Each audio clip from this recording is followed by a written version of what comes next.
ഞങ്ങളും ക്രൂശിക്കപ്പെട്ട ക്രിസ്തുവിനെ പ്രസംഗിക്കുന്നു. ദൈവ തിരുനാമത്തിന് മഹത്വം ഉണ്ടാകട്ടെ. ഉൽപ്പത്തി പുസ്തകം 49 അധ്യായം 22 വാക്യം മുതലുള്ളതായ ചില വാക്യങ്ങൾ വായിച്ച് കേൾപ്പിക്കാം.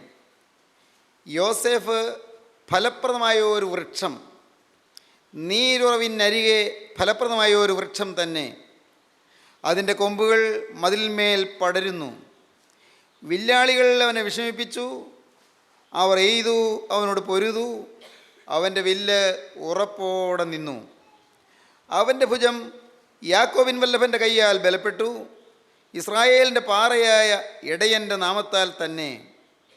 നിൻ പിതാവിൻ്റെ ദൈവത്താൽ അവൻ നിന്നെ സഹായിക്കും, സർവശക്തനാൽ തന്നെ.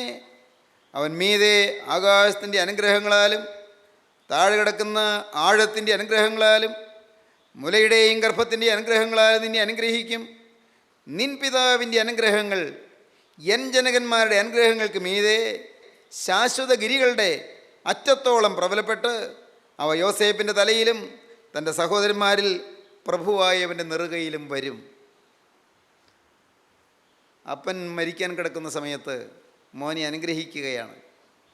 യാക്കോബ് മരിക്കാൻ കിടക്കുകയാണ്. ആ അധ്യായം 49 അധ്യായം അവസാനിപ്പിക്കുമ്പോൾ നാം കാണുന്നത് 33 വാക്യം. യാക്കോബ് തൻ്റെ പുത്രന്മാരോട് ആജ്ഞാപിച്ചു തീർന്ന ശേഷം അവൻ കാൽ കട്ടിലിന്മേലെടുത്ത് വെച്ചിട്ട് പ്രാണനെ വിട്ട് തൻ്റെ ജനത്തോട് ചേർന്നു. മക്കളെല്ലാവരെയും വിളിച്ചു വരുത്തിയിരിക്കുകയാണ്. അപ്പൻ ദീനമായി കിടക്കുന്നറിഞ്ഞപ്പോൾ മക്കളെല്ലാവരും വന്നു. മക്കളെല്ലാവരും 12 പേരും ചേർന്ന് നിൽക്കുന്നുണ്ട്. മക്കളുടെ മക്കളും വന്നിട്ടുണ്ട്. പ്രത്യേകിച്ച് യൗസേപ്പിൻ്റെ മകനായ മനശ്ശെയും എഫ്രൈമും വന്നിട്ടുണ്ട്. എല്ലാവരും അപ്പൻ്റെ മരണക്കിടക്കയുടെ അരികത്ത് ഇങ്ങനെ നോക്കി നിൽക്കുകയാണ്. അപ്പം നല്ല സുബോധം, ആത്മാവിൻ്റെ നല്ല വെളിവ്. അപ്പോഴാണ് പ്രവചനം പറഞ്ഞു തുടങ്ങിയത്. മരിക്കാൻ കിടക്കുമ്പോൾ പ്രവചനം. പാരിൽ പരദേശി യാക്കോബ് മരിക്കാൻ കിടക്കുമ്പോൾ പ്രവചനം. എന്താണ് പ്രവചനം? മക്കൾ ഓരോരുത്തരെക്കുറിച്ചും സ്വർഗത്തിലെ ദൈവം എങ്ങനെ കാണുന്നു എന്ന് യാക്കോബ് പറയുകയാണ്. സ്വർഗത്തിലെ ദൈവം തൻ്റെ പ്രിയ മക്കളെ എങ്ങനെയാണ് കാണുന്നത് എന്ന് അപ്പൻ വെളിപ്പെടുത്തുകയാണ്. അവിടെ പക്ഷഭേദമില്ല. ദൈവാത്മാവ് കാണിച്ചു തരുന്നത് പോലെ തന്നെ പറയുകയാണ്.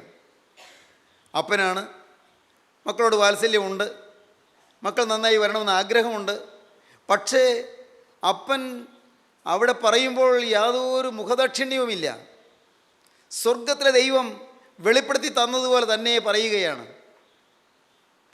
വെള്ളം പോലെ തുളുമ്പുന്നവനെന്നാണ് സ്വർഗത്തിലെ ദൈവം രൂപേനെക്കുറിച്ച്, മൂത്ത മോനെക്കുറിച്ച് അപ്പൻ വെളിപ്പെടുത്തി കൊടുത്തത്. മരിക്കാൻ കിടക്കുമ്പോൾ അപ്പൻ മോൻ്റെ പ്രിയമൊന്നും നോക്കിയില്ല. മോനെ രൂപേനെ, നീ വെള്ളം പോലെ തുളുമ്പുന്നവനാണല്ലോ എന്ന്. ദാനെക്കുറിച്ച് വെളിപ്പെടുത്തിയത് അവൻ പാമ്പാണെന്നാണ്. സ്വന്തം മോനാണ്. പാമ്പ്, വഴിയിൽ സർപ്പം, പാതയിൽ പാമ്പ്. അങ്ങനെയാണ് ദൈവാത്മാവ് കാണിച്ചു കൊടുത്തത്. അതങ്ങനെ തന്നെ പറഞ്ഞു.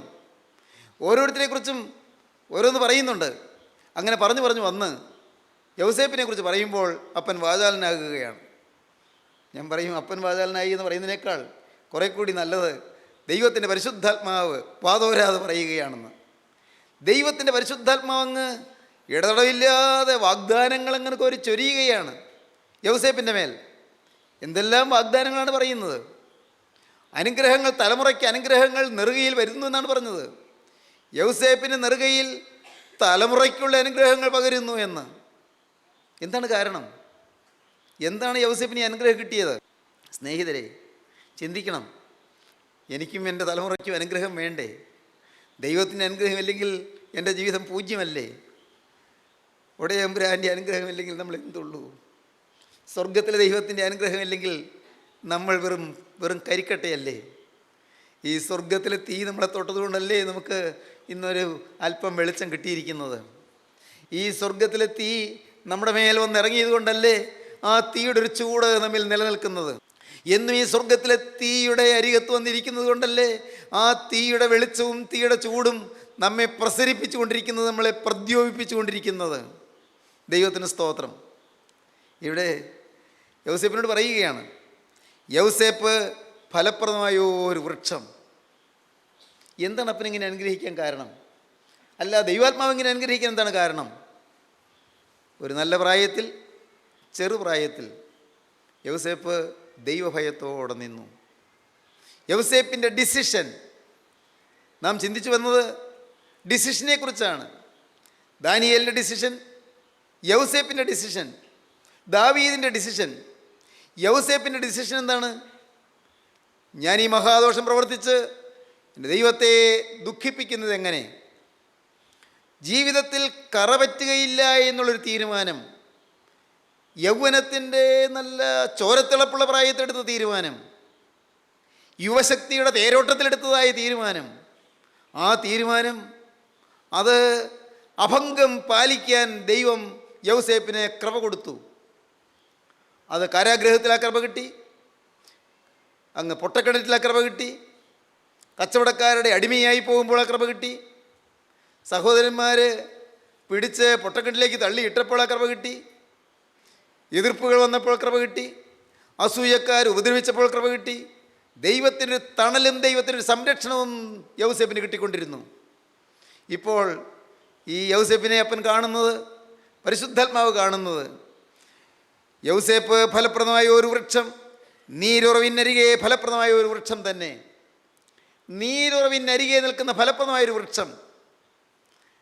നീരുറവിൻ്റെ അരികെയുള്ള വൃക്ഷം അതിൻ്റെ ഇല വാടുകയില്ല, അതിന് തളർച്ചയും വരൾച്ചയും വരികയില്ല.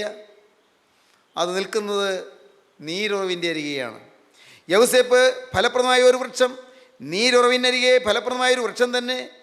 അതിൻ്റെ കൊമ്പുകൾ മതിന്മേൽ പടരുന്നു, കൊമ്പുകൾ മതിന്മേൽ പടരുന്നു, വശങ്ങളിലേക്ക് അതിൻ്റെ ശാഖകൾ, ശിഖരങ്ങളങ്ങ് പടരുകയാണ്.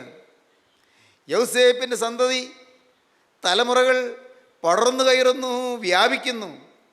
ദേശത്തെമ്പാടും പടർന്ന് വ്യാപിച്ച് അങ്ങ് വളരുന്നു, അങ്ങ് അഭിവൃദ്ധിപ്പെടുന്നു. അതിൻ്റെ കൊമ്പുകൾ മതിന്മേൽ പടരുന്നു, അനുഗ്രഹം അങ്ങ് കോരിച്ചൊരിയുകയാണ്. വില്ലാളികൾ അവനെ വിഷമിപ്പിച്ചു, അവർ എയ്തു, അവനോട് പൊരുതു. അവൻ്റെ വില്ല് ഉറപ്പോടെ നിന്നു, അവൻ്റെ ഭുജം യാക്കോബിൻ വല്ലഭൻ്റെ കയ്യാൽ ബലപ്പെട്ടു. ഇസ്രായേലിൻ്റെ പാറയായ ഇടയൻ്റെ നാമത്താൽ തന്നെ. സ്തോത്രം. ഈ വാക്കുകൾ വായിക്കുമ്പോൾ ഞാൻ രോമാഞ്ചം കൊള്ളുന്നു. എന്തുകൊണ്ടാണെന്നോ? ഞാൻ രോമാഞ്ചമണിയുന്നു. കാരണം കർത്താവേ, ഇതെല്ലാം എഴുതി വെച്ചത് ഈ തലമുറയിൽ ജീവിക്കുന്ന ഞങ്ങൾക്കും കൂടിയാണല്ലോ. ഈ തലമുറയിൽ സാധ്യമാണല്ലോ. ഈ ആധുനിക തലമുറയിൽ, ശാസ്ത്രം വളർന്ന തലമുറയിൽ, സംസ്കാരം വളർന്ന തലമുറയിൽ, പരിഷ്കാരം പെരിയ തലമുറയിൽ കർത്താവെ, ലോക മോദങ്ങളിലേക്കും അഴുക്കിലേക്കും അശുദ്ധിയിലേക്കും ബഹുജനങ്ങൾ അങ്ങ് ഊർന്നൂർന്ന് വഴുതിപ്പോകുന്ന ഈ തലമുറയിൽ കർത്താവെ, ഇത് എനിക്ക് വേണ്ടിയും കൂടിയാണല്ലോ നിൻ്റെ ആത്മാവ് എഴുതി വെച്ചത്. ദൈവത്തിന് സ്തോത്രം. ദൈവത്തിൻ്റെ വലിയ നാമം മഹത്വപ്പെടട്ടെ. വില്ലാളികളെ എയ്തു, ശത്രുത്വങ്ങളുണ്ടായി, ഉപദ്രവിക്കാൻ പലരും നോക്കി, കൊല്ലാൻ പലരും നോക്കി, തകർത്ത് കളയാൻ പലരും നോക്കി. പ്രിയപ്പെട്ടവരെ, സ്വന്തം സഹോദരന്മാർ പോലും യൗസേപ്പിനെ ദ്വേഷിച്ചു, സ്വന്തം സഹോദരന്മാർ പോലും യൗസേപ്പിനെ പകച്ചു, സ്വന്തം സഹോദരന്മാർ പോലും യൗസേപ്പിനോട് അസൂയപ്പെട്ടു. അസൂയാലുക്കളുടെ ഉപദ്രവങ്ങൾ യൗസേപ്പ് ഏൽക്കേണ്ടി വന്നു. പക്ഷേ ഇവിടെ പറയുകയാണ്, വില്ലാളികൾ അവനെ വിഷമിപ്പിച്ചു, അവർ എയ്തു, അവനോട് പൊരുതു, പക്ഷെ അവൻ്റെ വില്ല് ഉറപ്പോടെ നിന്നു. ദൈവത്തിന് സ്തോത്രം. എങ്ങനെയാണ് നിൽക്കുന്നത്? അവൻ്റെ വില്ലിൻ്റെ കൽപ്പ് കൊണ്ടല്ല, അവൻ്റെ വില്ലിൻ്റെ കൂടെ നിത്യനായ ദൈവത്തിൻ്റെ ഭുജമുണ്ടായിരുന്നു, ദൈവത്തിൻ്റെ കൈയുണ്ടായിരുന്നു. സ്നേഹിതരെ, നിങ്ങളോട് പറയട്ടെ, ദൈവത്തിൻ്റെ കൈ നമ്മോടുകൂടെ വേണം. ദൈവത്തിൻ്റെ കരം ഈ പാപിയായ മനുഷ്യനോടുകൂടെ വേണം, ഈ അഴുക്ക് നിറഞ്ഞ മനുഷ്യനോടുകൂടെ വേണം. മോനെ, നിൻ്റെ ജീവിതത്തിൽ അഴുക്കുകൾ വന്നില്ലേ? കുഞ്ഞേ, നിൻ്റെ ജീവിതത്തിൽ തെറ്റുകൾ സംഭവിച്ചില്ലേ? ദുശീലങ്ങൾക്ക് നീ അടിമയായി പോയില്ലേ? കഞ്ചാവും മദ്യവും നിൻ്റെ മയക്ക് വീഴ്ത്തിയില്ലേ? നിൻ്റെ കുടുംബത്തിൽ ദ്രോഹവും കോപത്തിൻ്റെ അട്ടഹാസങ്ങളും ഗർജനങ്ങളും മുഴങ്ങിയില്ലേ? നിൻ്റെ പാവപ്പെട്ട ഭാര്യയെ നീ ഉപദ്രവിച്ചില്ലേ? മർദ്ദിച്ചില്ലേ? കഠിനമായി പീഡിപ്പിച്ചില്ലേ? മകളെ, നിൻ്റെ ജീവിതത്തിൽ നീ എന്നും ഭർത്താവിനൊരു തീരാ വേദനയായിരുന്നില്ലേ? മോനെ, നിൻ്റെ ജീവിതത്തിൽ നീ മാതാപിതാക്കൾക്ക് എന്നും തലവേദന സൃഷ്ടിച്ചില്ലേ? മാന്യയുവാവേ, നീ നാടിനെ കെടുക്കുന്ന ഒരു പേടി സ്വപ്നമായി നീ നിലനിന്നില്ലേ? ദൈവവൈദ്യരെ, നീ ചിന്തിക്കൂ, നിൻ്റെ കുടുംബത്തിൽ നീ അനുഗ്രഹപാത്രമായിരുന്നുവോ? മോളെ, നീ ചിന്തിക്കൂ, നിൻ്റെ കുടുംബത്തിൽ നീ ഒരു സമാധാനപുത്രി ആയിരുന്നുവോ? ചിന്തിക്കൂ. ദൈവത്തിൻ്റെ വലിയ നാമം മഹത്വപ്പെടട്ടെ. ഇവിടെ കാണുന്നു എന്താണ്? അവൻ്റെ വില്ല് ഉറപ്പോടെ നിന്നു, അവൻ്റെ ഭുജം യാക്കോബിൻ വല്ലഭൻ്റെ കയ്യാൽ ബലപ്പെട്ടു.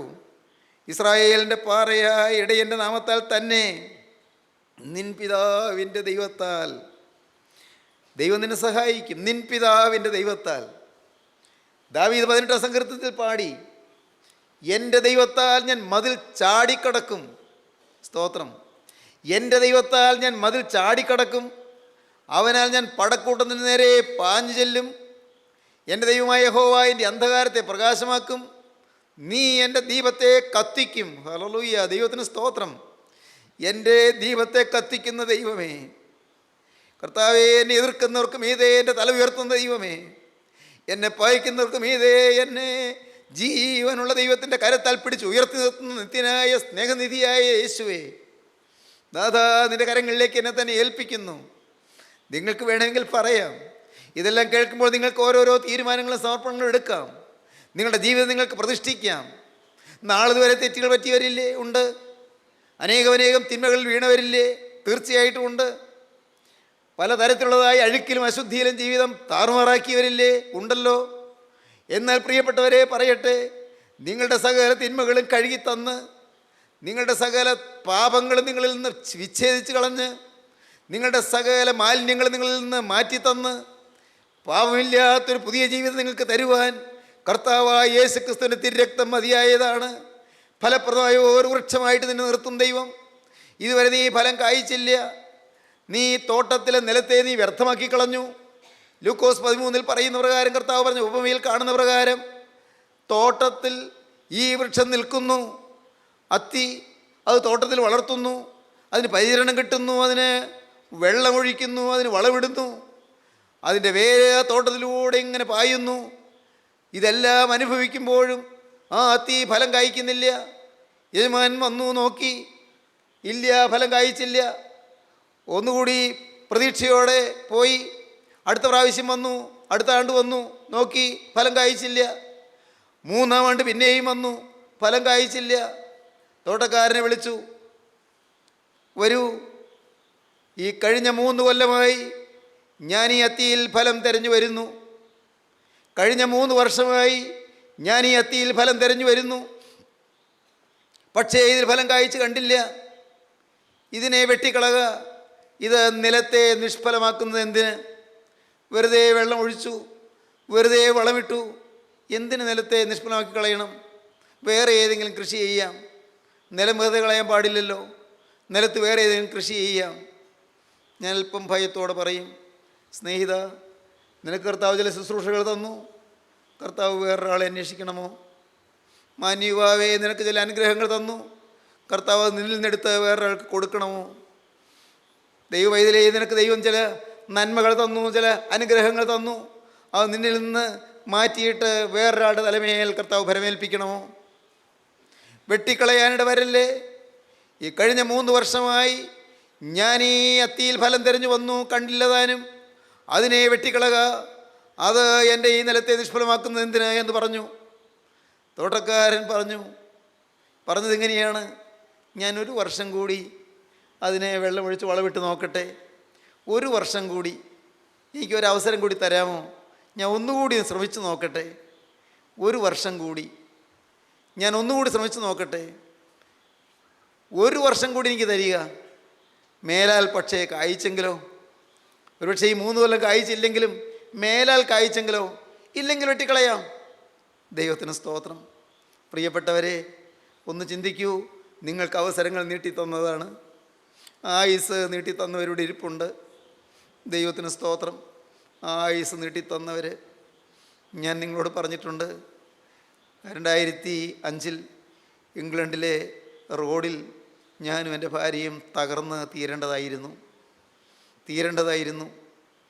ഞങ്ങളുടെ കാറിന് ഒരു അപകടം പിടഞ്ഞു. അവിടെ പ്രിയപ്പെട്ട ഡോക്ടർ കുര്യൻ്റെ കാറിലാണ് ഞങ്ങൾ യാത്ര ചെയ്തത്. ആ കാറ് നടു റോഡിൽ, തിരക്കേറിയ റോഡിൽ പെട്ടെന്ന് ഒരു വലിയ ആക്സിഡൻറ്റിൽ പെട്ടു. ഒരു പോറൽ പോലും ഏൽക്കാതെ ദൈവം ഞങ്ങളെ കാത്തു. അന്ന് ഇംഗ്ലണ്ടിൽ റോഡിൽ നിന്ന് ഞങ്ങളെ പെറുക്കിയെടുക്കേണ്ടതായിരുന്നു. അന്ന് അവിടെ നിന്ന് ഞങ്ങളെ പൊക്കിയെടുക്കേണ്ടതായിരുന്നു. ഞാൻ അതിനെ തുടർന്ന് അമേരിക്കയിൽ ചെന്നു. സ്നേഹിതരെ, കർത്താവ് അവസരം നീട്ടിത്തന്നു എന്ന് ഞാൻ വിശ്വസിക്കുന്നു. സമയം നീട്ടിത്തന്നു. ദൈവത്തിന് സ്തോത്രം. 1982 ഞാൻ കോളേജിലേക്ക് പോകുമ്പോൾ ഒരു വലിയ സ്കൂട്ടർ അപകടത്തിൽപ്പെട്ടു. അന്നും തീരേണ്ടതായിരുന്നു. ഞാൻ അറിയാതെ തന്നെ ഉച്ചത്തിൽ പറഞ്ഞു, തീർന്നല്ലോ എന്ന്. ഞാനൊരു വശത്തേക്ക് തെറിച്ചു. ഞാൻ ഓടിച്ച സ്കൂട്ടർ വേറെ ഭാഗത്തേക്ക് തെറിച്ചു. ലോറി വന്ന് ഇടിച്ചതാണ്. പ്രിയപ്പെട്ടവരെ, ആ ലോറിയിൽ തന്നെ എന്നെ ഹോസ്പിറ്റലിൽ എത്തിച്ചു. നിങ്ങളോട് പറയട്ടെ, 1.5 മാസം ഹോസ്പിറ്റൽ ബെഡിൽ കിടന്നു. ഇന്ന് ആരോഗ്യത്തോടെ കർത്താവ് എഴുന്നേൽപ്പിച്ച് വർഷങ്ങൾ ഈ ഭൂമിയിൽ നിർത്തി. ഞാൻ ഇത് പറഞ്ഞത് നിങ്ങൾക്കും ചിന്തിക്കാൻ വക തരാനാണ്. ആയുസ് നീട്ടിക്കിട്ടിയവരിവിടെ ഇരിപ്പില്ലേ? മാറാരോഗങ്ങൾ മാറിയവരുടെ ഇരിപ്പില്ലേ? സമാധാനം കിട്ടിയവരുടെ ഇരിപ്പില്ലേ? ജീവിതം ഒരളവിൽ ശാന്തമായി ശാന്തതയോടെ ജീവിക്കാൻ ഭാഗ്യം ലഭിച്ചവരുടെ ഇരിപ്പില്ലേ? പ്രിയപ്പെട്ടവരെ, പറയട്ടെ, നിങ്ങളുടെ ജീവിതത്തിൽ ദൈവം അവസരം നീട്ടിത്തന്നു. നീട്ടി ഫലം കായ്ച്ചില്ല. ഇതുവരെയും ഫലം കായ്ച്ചില്ല. ഞാൻ 1 വർഷം കൂടി ഇതിന് വളമിട്ട് ഇത് വളർത്തി നോക്കട്ടെ, ശുശ്രൂഷിച്ച് നോക്കട്ടെ, മേലാൽ കായ്ച്ചെങ്കിലോ ഇല്ലെങ്കിൽ വെട്ടിക്കളയാമെന്ന് പറഞ്ഞുകൊണ്ട് കരുണയുള്ള കർത്താവ് ഇന്ന് നിങ്ങൾക്ക് വേണ്ടി പിതാവിൻ്റെ സന്നിധിയിൽ തൻ്റെ തിരുരക്തം കാണിച്ച് മധ്യസ്ഥത വഹിച്ചുകൊണ്ടിരിക്കുന്നു. പിതാവിൻ്റെ സന്നിധിയിൽ യാചിക്കുന്നു, അപ്പാ 1 വർഷം കൂടി നിൽക്കട്ടെ, ഞാൻ ഒന്നുകൂടി ശുശ്രൂഷിക്കട്ടെ, 1 പ്രാവശ്യം കൂടി വചനം കേൾക്കാൻ അവസരം കൊടുക്കട്ടെ, 1 പ്രാവശ്യം കൂടി ഞാൻ ജീവജലം ഈ മക്കളുടെ മേൽ തളിക്കട്ടെ, 1 പ്രാവശ്യം കൂടി തിരുരക്തത്തിൻ്റെ ശക്തി ഈ മക്കൾക്ക് മനസ്സിലാക്കി കൊടുക്കട്ടെ, 1 പ്രാവശ്യം കൂടി ഇവരോട് ഞാനൊന്ന് സംസാരിക്കട്ടെ, മേലാൽ കായ്ച്ചെങ്കിലോ ഇല്ലെങ്കിൽ വെട്ടിക്കളയാമെന്ന് പറയുന്നു. സ്നേഹിതരെ, അവസരങ്ങൾ നഷ്ടപ്പെടുത്തരുത്. സന്ദർഭങ്ങൾ നിങ്ങൾ കളഞ്ഞു കുളിക്കരുത്. സ്വർഗത്തിലെ ദൈവം നിങ്ങളുടെ വാതിക്കൽ മുട്ടുന്ന സമയമാണ്. ഇപ്പോഴാകുന്നു രക്ഷാ ദിവസം. ഇപ്പോൾ തന്നെ സുപ്രസാദകാലം. ദൈവത്തിന് സ്തോത്രം. ഇപ്പോൾ തന്നെ രക്ഷാ ദിവസം. ഇപ്പോൾ തന്നെ സുപ്രസാദകാലം. ദൈവത്തിന് സ്തോത്രം. രക്ഷാ ദിവസത്തിൽ ഞാൻ നിന്നെ സഹായിച്ചു. പ്രസാദകാലത്ത് ഞാൻ നിനക്ക് ഉത്തരമരളി. ദൈവം നമുക്കൊരു പ്രസാദകാലം തന്നിരിക്കുന്നു. സുപ്രസന്നമായൊരു കാലം നമുക്ക് ദൈവം തന്നിരിക്കുന്നു. കൃപയുടെ കാലം തന്നിരിക്കുന്നു. കൃപയുടെ വാതിൽ തുറന്നു വെച്ചിരിക്കുന്നു. ഈ പെട്ടകത്തിൻ്റെ വാതിൽ അടഞ്ഞിട്ടില്ല. മകളെ, നിനക്ക് കടന്നു വരാൻ ഈ വാതിൽ ഇതുവരെ അടഞ്ഞിട്ടില്ല. മാന്യവാവേ, നിനക്ക് പ്രവേശിക്കാൻ ഈ വാതിൽ അടഞ്ഞിട്ടില്ല. വാതിൽ തുറന്നു വെച്ചുകൊണ്ട് രക്ഷകൻ ഇതാ വിളിക്കുന്നു. വരുവീൻ, പ്രളയം വരുന്നതിന് മുൻപ് വന്ന് പെട്ടകത്തിൽ കയറിക്കൊള്ളുവീൻ. വൻ പ്രളയം വരുന്നു, വലിയ നാശം വരുന്നു. വരുവീൻ, വേഗം വന്ന് ഈ പെട്ടകത്തിലേക്ക് കയറിക്കൊള്ളുവീൻ. പെട്ടകത്തിൻ്റെ വാതിൽ തുറന്നു വെച്ചിരിക്കുകയാണ്. എൻ്റെ മാന്യ സ്നേഹിതരെ, നിങ്ങൾ ഈ പെട്ടകത്തിൽ കയറിയില്ല എന്ന് വരരുത്. ഗോകുൽത്തായിൽ തുറന്ന ചങ്കിൽ ആ സ്വർഗീയ പെട്ടകം ഞാൻ കാണുകയാണ്. ഗോകുൽത്തായിലെ തിരുവിലാവിൽ ആ സ്വർഗീയ പെട്ടകം ഞാൻ ദർശിക്കുകയാണ്. സ്നേഹിതരെ, ആ പെട്ടകം ഇതാ തുറന്നു വെച്ചിരിക്കുന്നു. നോഹ 120 കൊല്ലം പ്രസംഗിച്ചു, പക്ഷേ ആരും മനം തിരിഞ്ഞില്ല. പെട്ടകത്തിൽ അല്പജനം എന്ന് വെച്ചാൽ 8 പേർ മാത്രം കടന്നു. പെട്ടകത്തിൽ അല്പജനം എന്ന് വെച്ചാൽ 8 പേരെന്നാണ് പത്രോസ് അതിനെക്കുറിച്ച് പറയുന്നത്. അല്പജനം എന്ന് വെച്ചാൽ 8 പേർ മാത്രം കടന്നു. ഒരു ന്യൂനപക്ഷം പ്രവേശിച്ചു.